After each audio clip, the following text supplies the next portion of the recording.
천백도로 마비 사태와 관련한 기획 뉴스를 이달 초에 연속으로 보도해드렸는데요. 오늘은 취재기자와 함께 이 문제의 원인과 또 해법을 정리해보겠습니다.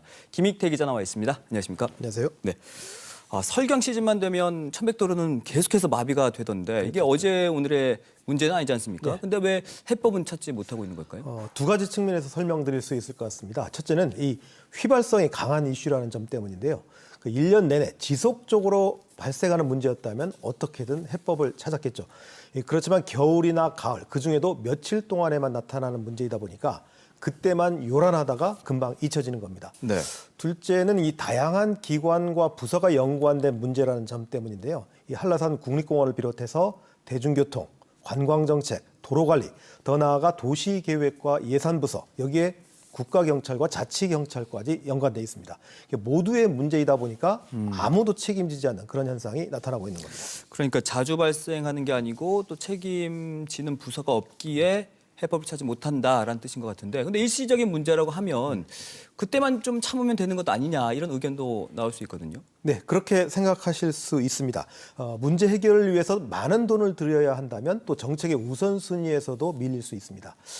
그렇지만 이 방치하기엔 우리 스스로 한라산의 가치를 깎아내리는 게 아닌가 싶습니다. 이 천백도로 마비 사태를 계기로 세계자연유산이라는 이름에 걸맞는 고품질의 탐방 체계를 갖추는 게 필요하다고 봅니다. 네, 그럼 대안을 좀 검토해 보겠습니다. 문제를 해결하기 위해서 제주도가 내놓은 유일한 대안이 설경버스 투입이거든요. 네, 그렇습니다. 효과가 있을까요? 이 대안으로 대중교통 체계에 초점을 맞췄다는 점에서 방향은 맞다고 평가할 수 있습니다. 하지만 역시 두 가지 측면에서 한계를 짚어볼 수 있는데요. 첫째는 이 승용차를 제한하지 않은 채 버스를 추가로 투입하다 보니까 교통 흐름이 더 나빠지고 있습니다.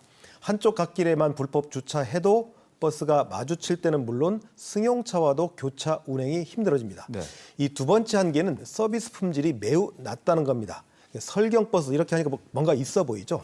하지만 추가 투입되는 버스 역시 일반 노선버스입니다. 이 한라산의 매력을 살리기엔 턱없이 부족합니다. 이 배차 간격마저 길다 보니까 버스 안은 콩나물 시루나 다름없습니다.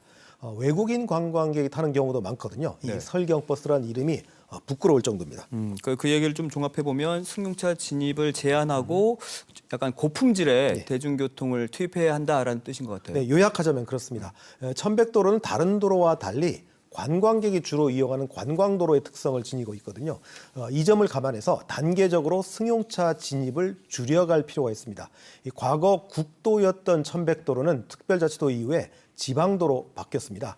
이 단순히 관리 권한이 국가에서 지방정부로 바뀌는 것으로 그치지 않고 제주특별자치도가 특별한 도로관리 정책을 시도해 볼 필요가 있습니다.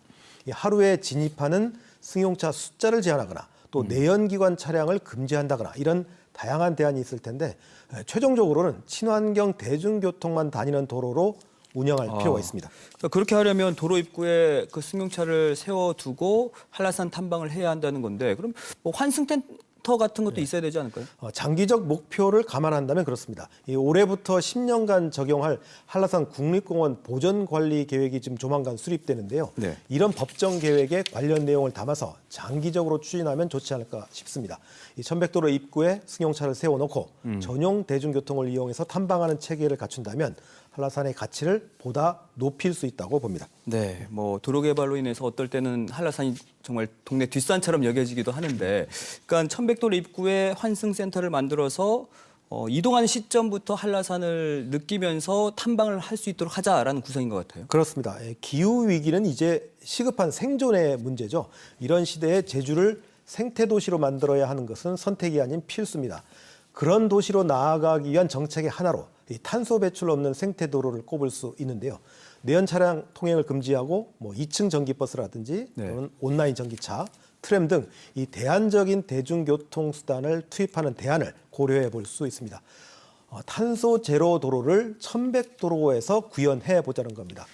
제주에서는 지금 돌고래에게도 법인격을 주자 이런 생태법인 논의를 진행 중이지 않습니까? 그렇죠. 이런 문제의식을 한라산에도 적용하지 말라는 법은 없어 보입니다. 네, 먼 미래에 이를 수도 있겠지만 차곡차곡 시행을 한다면 그런 날이 좀 더 일찍 찾아올 수도 있을 것 같네요. 친절한 K는 오늘 여기까지 하겠습니다. 고맙습니다.